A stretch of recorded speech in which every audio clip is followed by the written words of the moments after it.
75% लोगों को कमर का दर्द पट्टों खिंचाव की वजह से हो रहा होता है। एक बहुत बड़ी मिथ है कि कमर के दर्द का जो मरीज है वो चल नहीं सकता, मुकम्मल आराम करता है। लिटरेचर ये कहते हैं कि आप उसको 3-4 दिन से ज़्यादा रेस्ट न करवाएं। चले फिरेगा तो उसके पट्टे रिलैक्स होंगे, पट्टे मजबूत होंगे।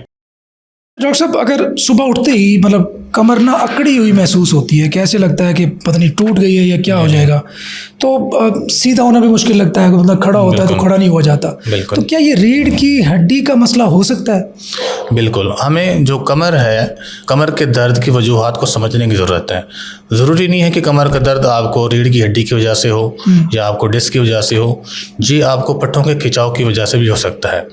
हमने ये देखा है कि ज़्यादातर लोगों को 75% लोगों को कमर का दर्द पट्टों खिंचाव की वजह से हो रहा होता है। हाँ। उसकी वजह ये होता है कि हमारा जो सेडेंटरी, सॉरी टू इंटरप्ट, आपको इस बात का क्रेडिट दूंगा जी सर, वरना जो जिस चीज़ का एक्सपर्ट आया होता है ना, जी वो कहते हैं ये हमारे वाला मसला है, ये आप कह रहे हैं कि ये किसी और का मसला हाँ, भी हो सकता है। नहीं, ये समझने वाली बात है कि जब हम बीमारी को समझेंगे, हम उसके इलाज को समझेंगे, तभी हम उस रास्ते पर चल के अपनी बीमारी का इलाज करवा सकते हैं।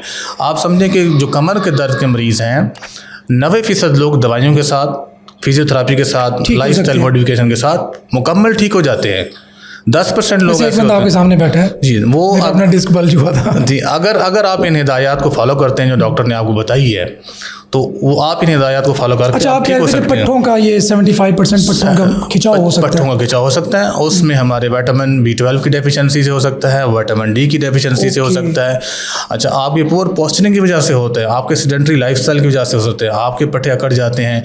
क्योंकि बास का हमने ये देखा है, एक न्यू रिसर्च है जिसमें मैंने देखा कि कंप्यूटर वर्कर या बैंकर्स या IT वर्कर जो है ना, पाकिस्तान के अंदर 73% बैंकर्स, IT वर्कर्स और ये जो कंप्यूटर वर्कर्स हैं, उनको बैक का पेन ज़रूर होता है। उसकी वजह ये है कि वो एक काम जब शुरू करते हैं वो 4 घंटे, 6 घंटे, 8 घंटे सिमिलर पोस्चर में रहते हैं, उसकी वजह से उनके पट्टे अकड़ जाते हैं, जिसको उनको पट्टों खिंचाव होता है और उनको ये वाली अच्छा, उन्हें सबसे पहले मतलब इसको अगर सिंप्लीफाई करें जी, तो पहले उनको जाके अपना ब्लड टेस्ट करवाने चाहिए, विटामिन टेस्ट करवाने चाहिए, वहाँ से अगर कुछ नहीं मिलता तो फिर आपके पास। हाँ, मैं इसका तरीका सबसे, मैंने जैसे आपको पहले बताया कि 90% लोग बगैर सर्जरी के ठीक हो जाते हैं। ठीक है, अब इसका तरीक़ाकार ये सबसे इम्पोर्टेंट ये है कि आप प्रिकॉशंस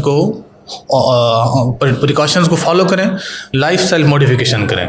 लाइफस्टाइल मॉडिफिकेशन में ये है कि नंबर 1, आप अपनी जो पुअर पोस्चरिंग है उसको ठीक करें, अपने बैठने के अंदाज को बदलें। अब हमारे यहाँ एक कहावत है कि मोशन इज़ अ लोशन। अगर आप जैसे हरकत में बरकत है, आप हरकत करेंगे, अल्लाह ताला ने आपको जोड़ को, आपके जॉइंट्स को चलने के लिए बनाया। आप एक जगह अगर फिक्स होकर बैठेंगे, आपको मसला बढ़ेगा। कौन सा बेहतर होता है वैसे? सबसे जो हमारा नॉर्मल जो पोस्चर है हमेशा, वो हमारा ये पोस्चर होता है कि आप हमेशा जब भी बैठें, ख़ास तौर पे जो ज़्यादा टाइम बैठ के काम करते हैं, वो हमेशा टेक लगा कर बैठें और अपने उनकी जो पाँव की पोजीशन है, उनके पाँव ज़मीन पर लगे हों। और जब आप 1 घंटा, हमारे यहाँ तो सामने चेयर रखते हैं, पहले अपने पाँव उस पर रखते हैं, फिर हम थोड़े लेट जाते हैं। ये हम सहूलत पसंद लोग हैं, हम देखते हैं कि हमारी टांग वहाँ रखें जहाँ टांग हमारी सीधी होकर पड़ी है। ऐसा नहीं है। जो हमारी नेचुरल बैठने की पोजीशन है कि आपके पाँव ज़मीन पर लगे हों, आपकी जो कमर है वो टेक लगा कर बैठे हों।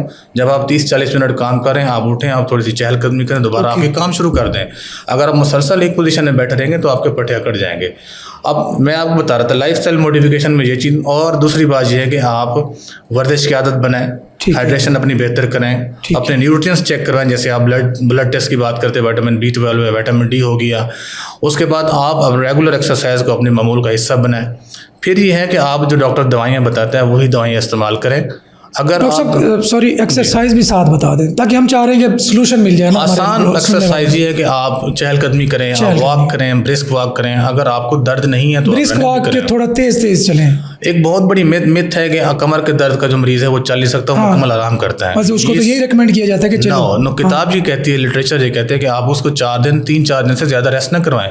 आप उसको मोबिलाइज करें, वो चलना फिरना शुरू करें, चले फिरेगा तो उसके पट्टे रिलैक्स होंगे, पट्टे मजबूत होंगे।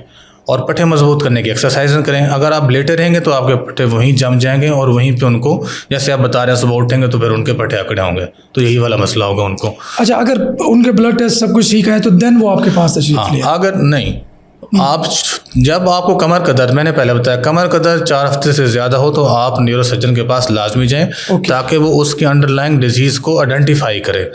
तो फिर डॉक्टर आपको बताएगा कि ये हिदायत आप फॉलो करें। अब आप फिजियोथेरापिस्ट के पास चले जाएं, अब वो देखेगा कि अगर इन चीज़ों से मरीज़ ठीक नहीं हो रहा और ये जो दर्द है ये दायमी होता जा रहा है, तो फिर वो आपको तजवीज़ करेगा कि आप MRI करा लें या कोई और टेस्ट करा लें।